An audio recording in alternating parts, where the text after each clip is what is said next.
अस्सलामुअलैकुम, आप देख रहे हैं के न्यूज HD में हूं हारिस अली शाह गिलानी। चलते हैं आज की अहम खबरों की तरफ। दुनिया भर की ताज़ा तरीन खबरों से बाखबर रहने के लिए हमारा चैनल सब्सक्राइब कीजिए। लिए चलेंगे साहिवाल, जहां से रिपोर्ट कर रहे हैं हमारे नुमाइंदे हसनैन अली।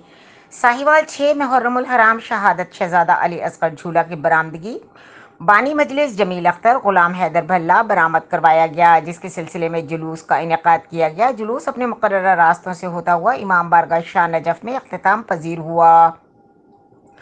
जुलूस में नोहा खां हबीब रफ़ीक और फैसलाबाद ने शिरकत की। जुलूस के मौके पर खुसूसी शिरकत गुलाम हैदर मिट्ठू, पाकिस्तान पीपल्स पार्टी के ज़िला नायब सदर चौधरी बिलाल गुलजार, मलिक हसन, हसनैन अली खान, शेरियार अली, यावर अली ने शिरकत की। जुलूस के आखिर में पुरसा पेश किया गया और सीनाकोबी की गई। मजीद खबरों और अपडेट्स के लिए हमारे साथ रहिएगा। तब तक के लिए अपना ख्याल रखिएगा। अल्लाह हाफ़िज़।